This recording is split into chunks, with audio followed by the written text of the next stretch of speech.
On today's show, I am blessed to be joined by the one and only Tom Lavery. Tom is the CEO and founder of Jiminny.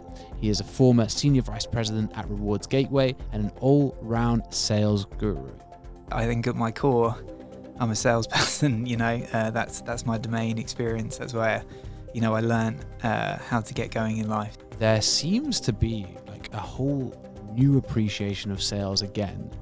The best salespeople right now are working out what the company's priority is and making sure that their product or their service can derive enough value to the priority. It's mindset, it's mentality, it's a general approach, resilience. It's about what you do with that data to improve performance. So you always got to have that human input and effort to do it better. All it is about communication and people. Everything that goes wrong back to communication, yet we don't teach it. If you put the customer and people first, everything else you just got to fucking find time for. What scares me? Welcome to another episode of Big Risk Energy. On this podcast, we talk to an amazing range of people. And we talk to these people about risk. Risks they've taken in their lives, risks they've taken in their careers, when they paid off and when they didn't. Tom, thank you so much for coming on the show. It's awesome to be here, Roei. Yeah, excited.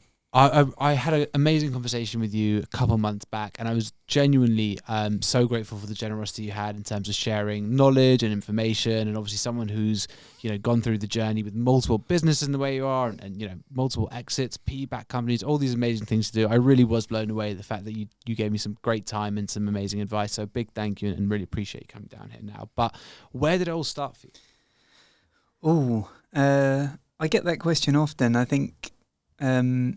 For me, we started in sales, in business.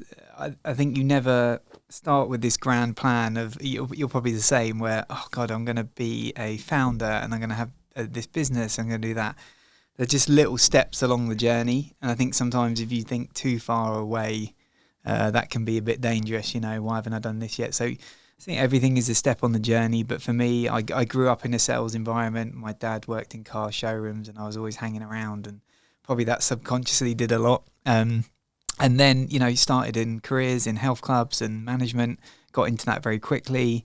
Then I went into B2B, worked at Roei Gateway and then Jiminny. And it's just, it happens over time, step by step. But yeah. That's amazing. So sales is very much in your blood then? Yeah. I mean, like you, there's stuff that I'm really passionate about and I've learned over the years in business and product, and especially with the company we have today. But yeah, I think at my core, I'm a salesperson. That's my domain experience. That's where, I learned how to get going in life. So yeah, it's interesting. The most successful entrepreneurs I know, or most of the successful entrepreneurs I know, they are the best salesmen, right? If it's sales. I think for a while was like a bit of a dirty word in a weird way. Mm-hmm. That's what I saw. And I want to ask, about how wrong my perception might be on that. But I think now people are really, really appreciating the fact that if you are a founder, for example, and for a lot of our audience who are founders, if you can't sell to a customer your vision, what's the likelihood of you being able to sell to investors? What's the likelihood of you being able to sell to top talent to come and quit their amazing jobs and come and join your project if you can't sell? I mean, how much does that ring true to you? Well, people either are good at it or they have to get good at it. A lot of that comes through passion, right? I think someone said to me once, most startups don't fail, people quit. Oof, love that. Yeah, but I think as well, you have to have a strong founding team where you have different skill sets and you are all in it, you're all in. I think a lot of the time the founding team doesn't quite click, or they're not on the same level, they can't give each other the same support. So that's kind of the first step. And then I've met lots of founders that don't have sales experience and just become good at sales as well, because they got it in them to do it. I think if you spend too much time doing the things that don't move the needle, like I could spend way more time doing other things in the business, but you always got to check yourself and go, actually, does this do what I need to do? Is it the most important thing right now? It's really, really interesting. And one of the things that I have found fascinating about sales is the interplay between sales and psychology, and the psychology and the confidence that goes into sales. How much, because, we've used your product to an amazing extent in our business, and we can see that confidence probably has one of the biggest impacts in terms of someone's natural ability while selling. And there are obviously amazing things that you can do to optimize and improve and all the things that, you guys are a massive enabler of. But we see that confidence, how that person is feeling, that mentality is such a key determiner on the outcomes they get. So what techniques, tips, tricks would you give, young salesperson starting out about the mental game of selling? It's funny because I was talking to some of the team about this the other day, but Jiminny's just a vehicle, and it will evolve and do many things over time. We're a very mission-driven company of helping salespeople and CS be better, right, in those commercial, customer-facing roles. But we have a playbook. It's all about data-driven coaching. But you might point out these amazing data points or the one metric that really matters, but it's about what you do with that data to improve performance. So you always got to have that human input and effort to do it better. But if you break it down and someone's got a pipeline conversion rate or a win rate of 21%, and you're looking at another sales rep and it's 33%, why? Most of the time, in my experience, there's a little bit of skill and experience, but it's mindset, it's mentality, it's a general approach, resilience, all of those things. That's what makes a difference a lot of the time. It's incredible. And when you quantify it like that, Mm-hmm. and that it could be as significant as the difference between 21 and 33%, it almost feels like psychology, confidence coaching is something which every sales organization needs to be investing heavily in when it can have that much of a significant impact. Yeah, there's different ways of coaching, right? There's what we have in our product, which is feedback coaching. What was game changing? What was different? How would that ultimately work? And there's just personal coaching. Have you got a coach in your life? Whether it could be a mentor, could be someone in your team, might even be your manager. It's just getting you to think differently about how you approach every meeting, every call. We do something, there's loads of them out there. We do something called Insights Discovery. Mm-hmm. Have you ever heard of it? Mm-hmm. It's personality profiling. Everyone in our business, from an engineer to salespeople, go through it. Basically, you answer a load of multiple choice questions that are all very similar, and it spits out who you are, what you like. I did mine first 10 years ago. I did it again a year ago with the team, and it's pretty much the same. Really? But it codifies it beautifully. So it's red is, I'm generalizing, but red is direct, yellow is gregarious, outgoing, blue is detailed, green is caring, and everyone has different conscious and subconscious parts of this ultimately. Fascinating. But if someone understands themselves much better, then they're going to understand the person they're selling to. So often for me, it starts with our sales team or the sales rep going, do you really know yourself? Yeah, because then you can really adapt, and then you can really change, and then you can really change your mindset to go, well, I'm an account executive and I'm pitching to this C-level person. I'm going to put myself here. And I think that's, just in terms of the mindset and the mentality, but it's understanding yourself and then understanding. It's almost like you have to get a bit kind of Rain Man about it. You're kind of go into a room and you're like, right, Roy's like this. Roy wants that. Roy's going to be direct. He's going to want this in 10 seconds, not 30. These things you have to adapt, and that's to do with the mindset for me. That's incredible. It's incredible. And I've always been very skeptical of those things because with ADHD, one day my outlook is this, one day my outlook is that. I've done the Myers-Briggs, the 16 personalities. I think I've had 9 personalities ascribed to me over this period of time. But that's super interesting to find that after 10 years, yours was pretty much where it was. So have you found that this specific test that you're using just seems to be more reliable than some of the stuff out there?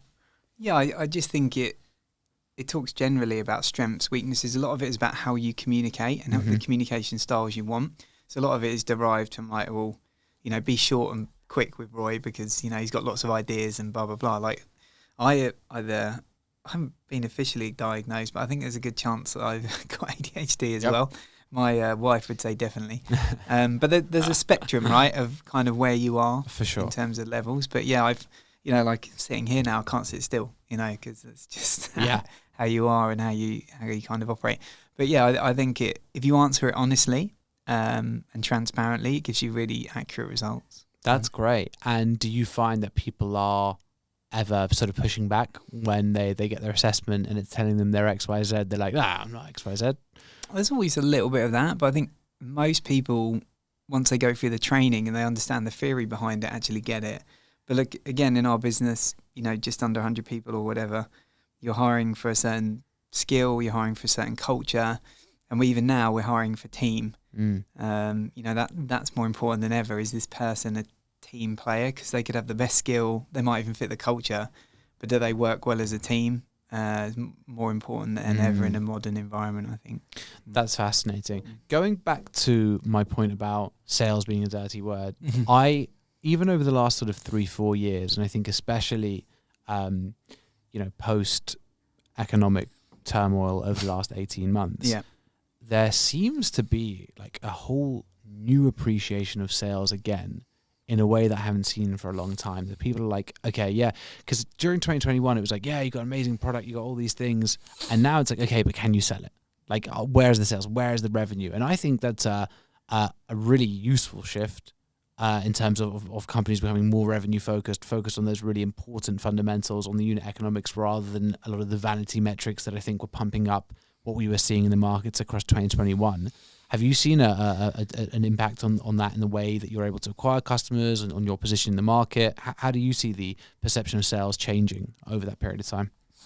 Well, I lived in the US for 5 years, so I was over there 2012, 2013. People were starting to sell on video, it's starting to become dominant. That gave us some of the ideas for Jiminny and capturing and mining this data.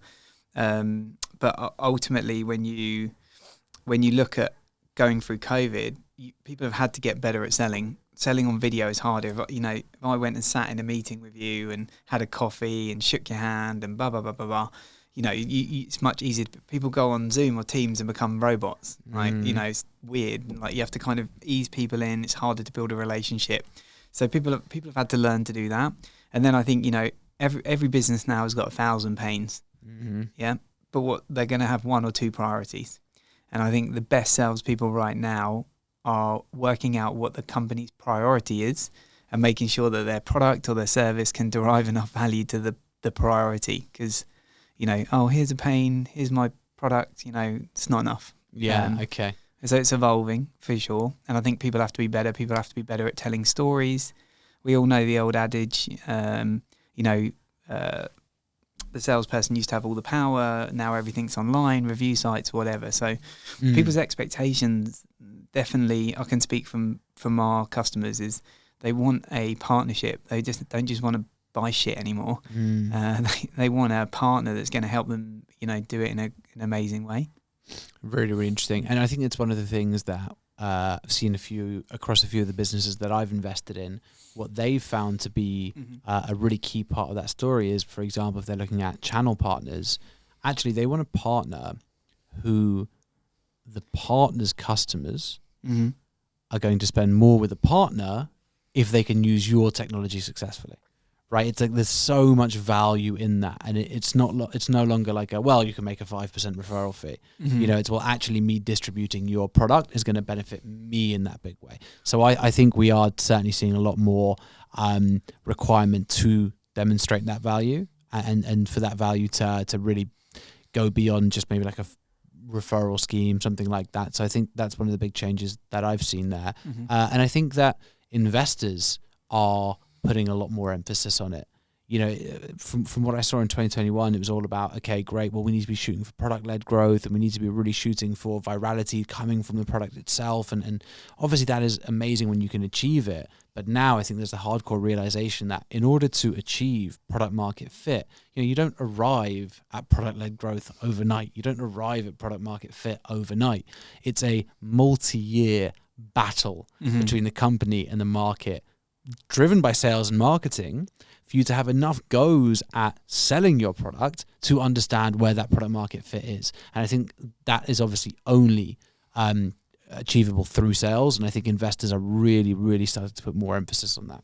Yeah, I think it depends on the company, the vertical, the sector, but you can be hoodwinked into thinking you've got product market fit. You can have an X amount of numbers or X amount of revenue. Doesn't mean that you got product market fit. The barometer for, can this happen without me? Can it be sold without me? Is there a repeatable process? Is there all those things, right? I think it's very business specific, but yeah, it's interesting. I always think from my experience in the US, like revenue is king, and like how you kind of push that. But yeah, I think people, what I hear more at the moment is we've always been like this, very capital efficient. I worked with high growth private equity at Roei Gateway. Yeah, we were bootstrapped for a long time. Our investors who are great now are kind of what I'd call more growth equity, and that's about having a high growth business that's there for the slightly longer term view, looking after their customers and their people, doing it in a capital efficient way. But like everyone's got that talk track right now.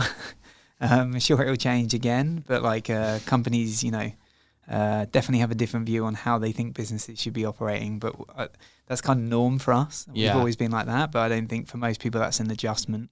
Yeah, and I think it's a really, really good point, and we're certainly seeing the requirement for a business to prove the market need for its offering in a bad economy. And I don't think the argument that, well, in a good economy this flies, is going to hold any weight anymore, because there is no guarantee of when the economy does get good again. So I think you're totally right. Being able to prove that market demand and scale revenue in a capital efficient way is definitely the flavour of the month. Yeah, I mean, if you were pre-seed or pre-revenue now, I can only imagine it's tough.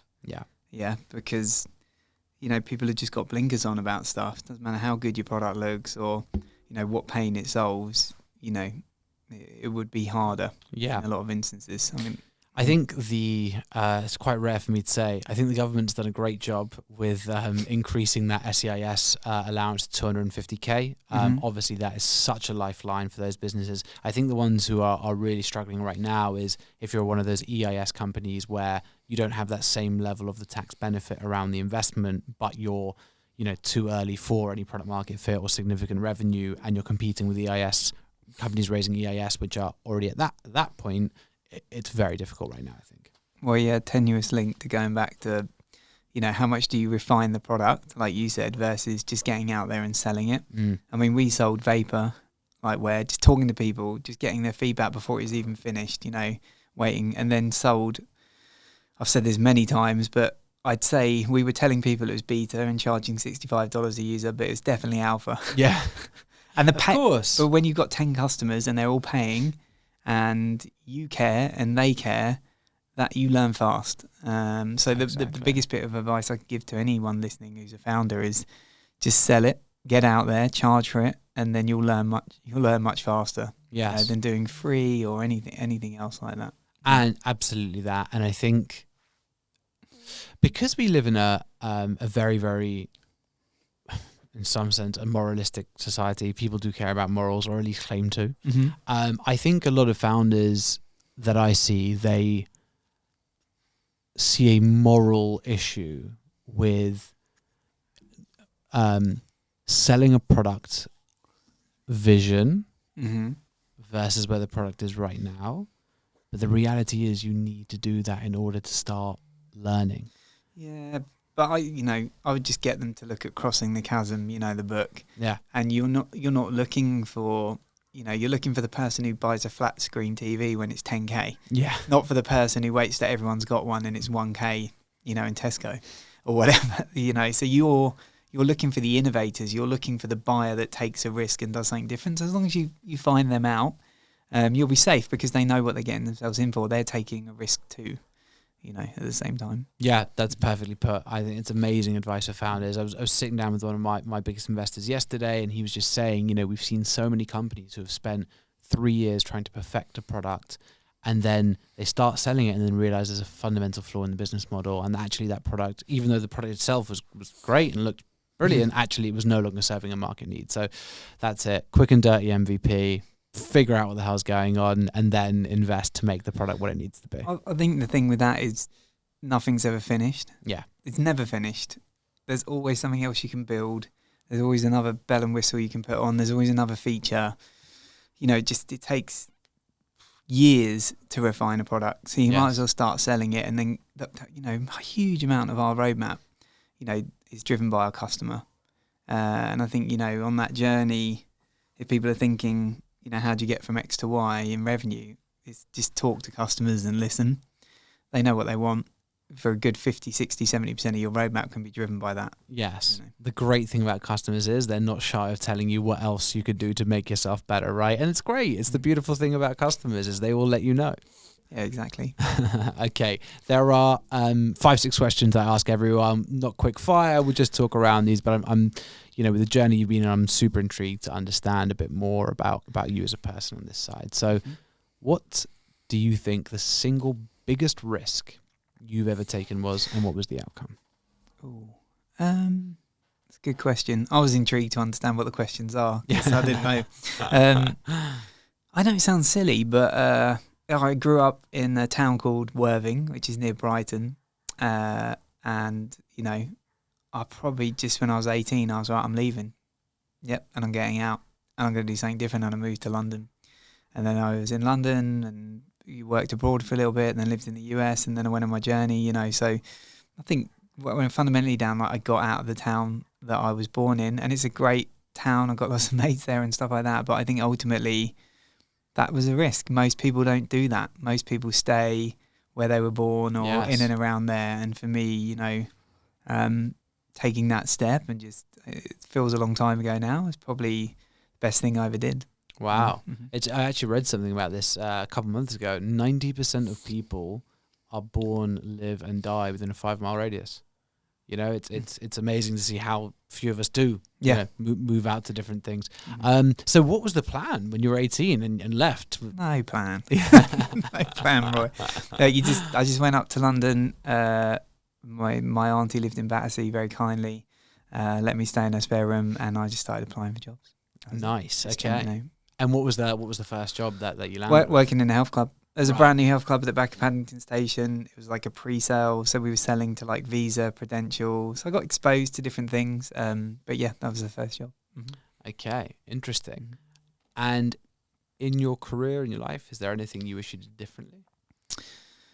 I don't have any regrets. Like if you want to phrase it like that. Yeah. I always say I have lots of micro fails, but then I try not to fail in the overall goal. Yes. Lose the battles, not the war. Yeah. Do you know what? When I left Raw Gateway, I mean, the founder of that business, I worked like I was the founder for Glenn for 8 or 9 years. I worked exceptionally hard, and I took about 3 months off, and after about 6 weeks, I had so many ideas for Jiminny, I just started again. So the one thing I wish is I took a bigger break.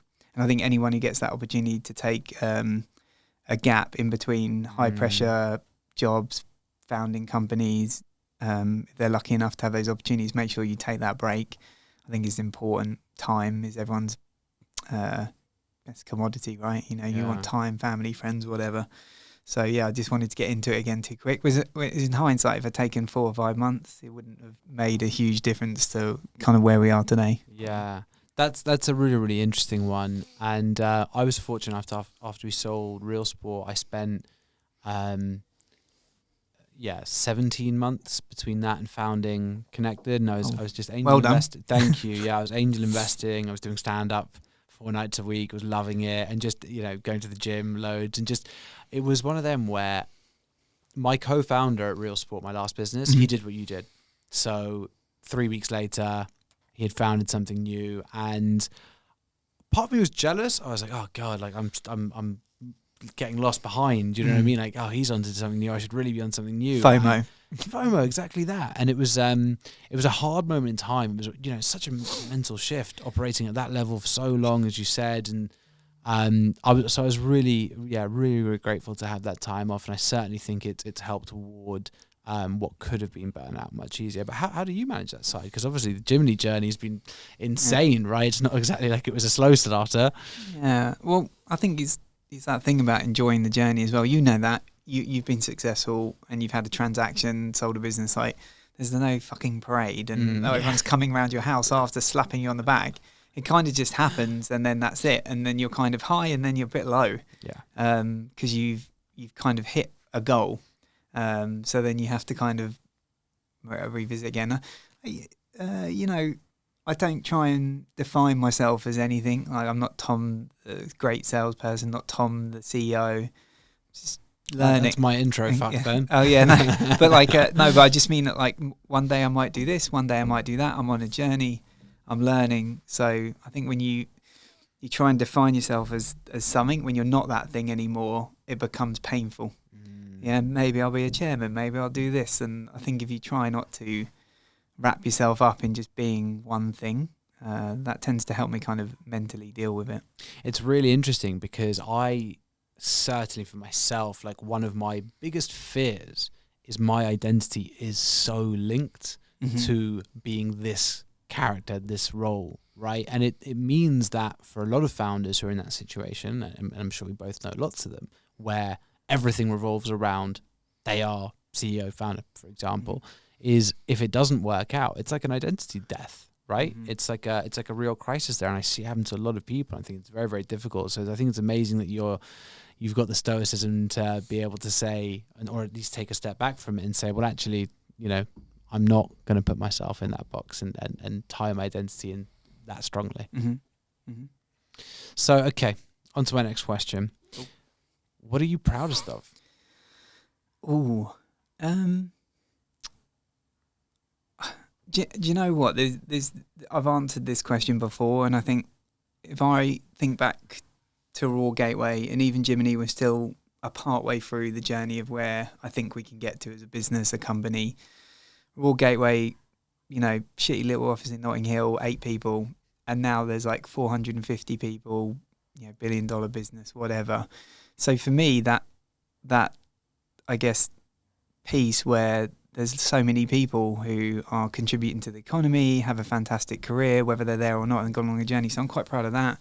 You know, there's 80 people nearly at Jiminny now, and they're very passionate about their job and they love coming to work. And I think that's one of the most rewarding things, actually, for me, that when you build a business, you contribute to the economy. People kind of forget that there are the little economic things that help the country or the, you know, like that. And I think, you know, seeing people grow and thrive in your business when they come in at X level and then suddenly, you know, over a period of time, they become senior and they kind of learn their trade. I think that people element is probably something I'm most proud of. Yeah, that's really interesting. A lot of entrepreneurs I speak to say a similar thing. It's either being able to, you know, really facilitate someone's journey and see them grow in that way, or if it's, you know, they've got options in the company and it could be a life-changing moment for them. It's an amazing thing to see. One of the things I was proudest of with Real Sport is we had someone who came in as an intern, and after 7 years now, or 8 years now it must be, they're now head of design for a PLC because we were acquired by a PLC, and it's like, that is, for me, like, it's just such an incredible thing to see that journey there. And it's it's all about the people used to say that to me, it's all about people, and I was like, I don't understand what you're talking about, what does that even mean? But now I get it completely. Doesn't matter what company, and it's a cliche, but it is only as good as your people. Every interaction, what you build, what you sell, how you talk to customers, how support works, you know, every element of your business comes down to how they interact as humans. So it's important. So with that in mind, and Jiminny, as you said, now 80 people, approaching to 100 people, how much do you invest in the people side of people, and what does that look like for you guys? Well, there's different levels, right, of employee engagement when you think about it. You know, there's pay, there's benefits, the little bits and pieces that you think are really critical. Yeah. So that you have to start with them. They have to be right. And then for me, it's the environment, it's the other people they work with, it's being flexible. I mean, we just did something recently, like, we haven't got big budgets still. Like, you know, we don't have that. So you got to be creative. Like, we've done something called like Summer Fridays from the end of May to September, where, you know, people can finish at 1 o'clock. Nice. You know, in Europe, we don't have good weather for that long throughout the year. So, you know, people can be focused, get their stuff done on a Friday, and then go enjoy the weekend a bit earlier. So that's really something. nice. That's something that's like costs us zero, really, I think, but has a big impact on employee engagement and stuff like that. But yeah, look, I think most of our feedback on our ENPS is like the people they work with, the environment, the culture, because that's what it is. It's all about living your values and people feeling valued at work and that they're contributing. And do you have like a head of people at the stage of business that you are? Do you have like someone whose role it is to be that defender of culture, or is this just like a shared, we all know what we're working towards, we all build it that way? We used to do more around recruiting when we had to hire like 50 people in a year or whatever. Right, yeah. But really, we have quite a tight SLT, like senior leadership team. So it's pretty much at this level it can be owned, and it's kind of driven by me and our CFO. So at some point we'll need someone in that role, but for now, as a collective, we kind of own it. That's great. That's great. And with the size of company that you are, and this is me totally being selfish and picking your brains for my company, right? As a CEO, obviously a big part of our job dealing with shareholders, dealing with stakeholders, dealing with all the back end part of the business in many ways. How do you find the challenge of dividing your time between, because there's no one who's a better embodiment of the culture and everything else than you, right? How do you manage the time between the things that have to be done on that side and making enough time for your people and making sure that they feel they've got access to you and everything else? It's a really difficult part of the job, I think.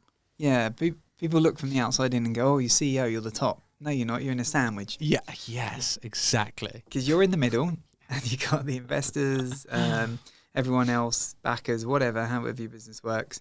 And then you got your team and your people underneath you're responsible for. So actually, you're just in the middle. You're put that perfectly. Like, I'm so glad you've put words to how I've been feeling. That's very useful. So look, I kind of had a couple of rules in my head. It might be different for other people, like customers, prospects, customers, like you guys, it always comes first. I'll move stuff around. Same with people and team. I think people are too easy to cancel one-to-ones. Don't do them weekly. Do them monthly. What happens in a month in your business? Nuts. Yeah. Too long. You can't go that long. So frequent conversations, being there on WhatsApp or the phone. So if you put the customer and people first, everything else you just got to fucking find time for. Yeah. So unfortunately, you might have to get up at 6 a.m. and do something. That just comes with the territory. Or you might have to work 3 nights a week till midnight and do the other shit in that time. Write a spec for this, do whatever, have an idea. But if you're fundamentally filling your day and the core time when people are around with customers and people, 60-70% of that is what I do, then I think, hopefully it all pans out right, that I'm spending the right amount of time with what moves the needle, making our team better, listening to our team, listening to our customer, supporting the customer, Amazing. I think that's great advice for any founder, CEO listening to this, so thank you for that. My next question is there anything you wish you did differently? What, just in life generally? Whatever that question means to you. Well, the first version of Jiminny, I wish I didn't build a fucking video conference when Zoom blew up, because that definitely put us back a little bit. But that was our pivot, right? Then we went to an integrations model. I think I wish I didn't do. I think in the early days when you're a founder, like I'm all over the competition, looking at our market, looking at our ecosystem. You have to be on it with everything, making sure you understand it, and your team do as well. But I think there's a line between being obsessed, and I think trying to not run your own race and move too fast, too quick. How can we be the biggest? How can we be the best? My early sort of first 2 years as a founder, I worried about that too much and probably made some decisions that in hindsight, looking back, I wouldn't do again. But it's all part of the journey, all part of the learning. But I think, things do take time. It takes 4 years to get known most of the time, unless you Google or Facebook, right, which is the exception, not the rule. So it takes 4 years, as you know, to grind it out and just get a reputation. And it takes over 10 years to grow a proper business. And I think when you sign up for it, you got to have that in your head. Yeah. And I think everyone has it. Oh, we'll get to the first million by here. Oh, we'll do this by that. And, most businesses, that's what you're signing up for. Yeah. 100%. It's more amazing advice. And I sat down with one of my investors yesterday I was just saying to them, how long, they've invested like 150 companies. Like, how long does it take to get good? And they were like, yeah, after 15 years, if it's going to be a really interesting business. I'm like, wow, like that's how they see it. Like they're looking at things very long term, on that time horizon. And it's funny because, normally that I get pitched. Do you angel invest at all? I've done a couple of funds and stuff, but not. Fine. So, they're pitching these usual exit time horizon to 5 to 7 years. And it's like, that's not really going to happen. Yeah. Yeah. It's interesting as well. Like that whole thing, I talked to the team about it a lot. Like, look, I don't want to be the old git who complains about different generations, but like people have different perspectives on what they should do. Oh, I've been here a year, now I should be this, or I should, rolling your eyes. Mm-hmm. My wife did a talk once talking about how long it takes to master something. So 10,000 hours. Yeah. How long, if you're an AE, how long does it take to do 10,000 demos? Probably about 4.5 years. Most people think they're a fucking shit hot salesman after a year and a half. Yeah. Like, what the fuck? Like, you serious? Like, I think people's mindset and mentality is like, that first bit till we did the inflection deal at Raw Gateway, we were just out selling, working it out. That's 2.5, 3 years of doing the same thing, just getting better, bigger deals, more customers. But it's still like 3 years of pretty much most people in that first 50, 60 doing the same role. But people want everything yesterday, and then we got an on-demand culture, which is what it is. People grow up in different environments, but I think you have to help people understand that things just take a little bit more time than they think. Yeah, absolutely. And I think the point you're alluding to there, when we do live in a society which is driven by instant gratification, and I think, the way that the TikToks, the Instagrams of the world have rewired our brains for this consistent instant dopamine hit, right? It's fucking a lot of people's heads up, where they do want that. And it's amazing to see the ambition. This is the positive spin on it, the ambition of the youngest generation. But for sure, it's I think organizations which yield to that requirement to say, right, well, promotion after everything, it's unsustainable. Where does it go? And then it all becomes meaningless, right? Because now you have like 16 layers in every vertical just so that everyone can have a promotion every single year, and it does start to lose meaning. Yeah, I think so. I think there's no problem with ambition. Like, you've got ambition, I've got ambition. Everyone wants the next step on the ladder. Everyone wants more money. There's no problem with that at all. It's all about how you go about it. I think Simon Sinek talking about it. Like, you go to someone and say, "Oh, I've been here a year. I think I should have a pay rise now and a promotion." Or you could say, "Hey, Roy, I'm really enjoying working here. I'm loving it. I really want to progress to the next step. What do I need to do to help with that? Like, how can I get there?" So you're asking for it in a different way. And I think that's, you can go on a whole one, like, no one gets taught, like, when it gets into business and work and you're running a company or your team are working, all it is about communication and people. Everything that goes wrong, back to communication, yet we don't teach it. We don't teach people how to have important conversations. We don't teach people how to communicate. Like, that doesn't happen at school. Teach people how to do fucking equations all the time.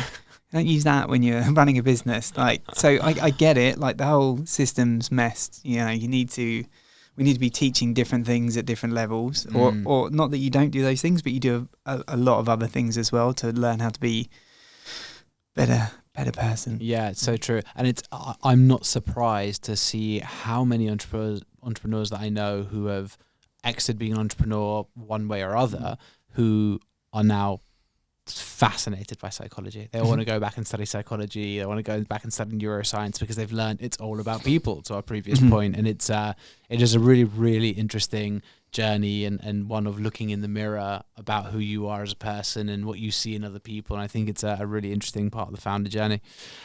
Okay, my second to last question for you is, what does it take to be successful? To be successful, to me, and it can be different to other people, is mindset, discipline, grit, determination. That is what you need. And at the same time, you need to be humble. Yeah, you need to be able to, you might not like it when you hear it. I'm my first reaction sometimes, but I'm good at feedback. Someone might tell me something and I'm like, but I'll be like a goldfish, 2 minutes. I'm like, okay, that was a good point. We got to fix that or change that. So, mindset, mentality, determination, and being humble. If you can apply those things, you can learn anything. If you wanted to go learn how to code now or do ChatGPT, even Python, you could go do it. That's just a skill.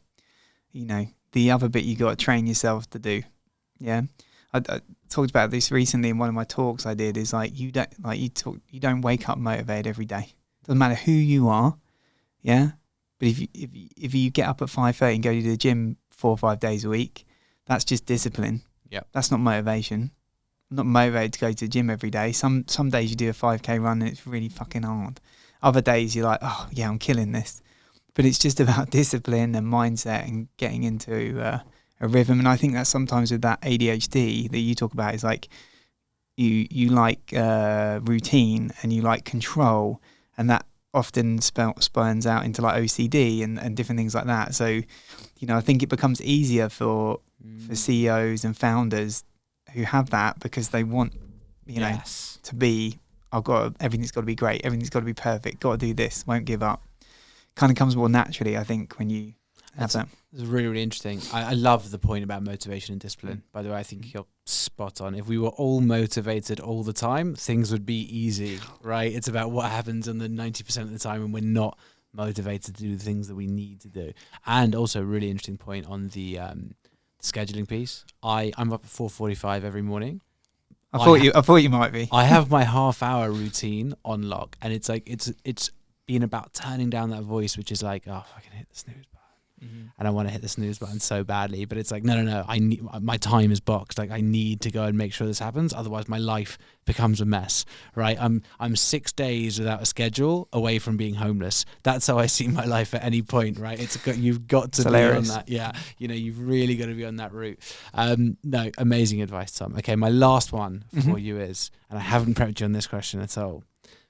What scares you? Ooh. What scares me, other than snakes and sharks? No, I'm joking. I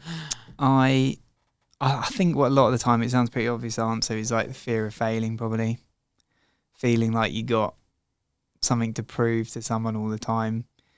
You know, just that blind determination probably for most people comes from, I just won't let it fail. I'll find a way.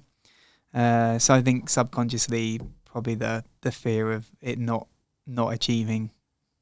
Don't know where it comes from. Probably need some therapy for that. But it's an interesting one, right? Like so many of us in the same boat, and I think it's remarkable how much of the world is influenced by people's desire to just fill whatever that hole is, right? Like, this is a little bit controversial, but like, is Mark Zuckerberg just the Genghis Khan of 2023?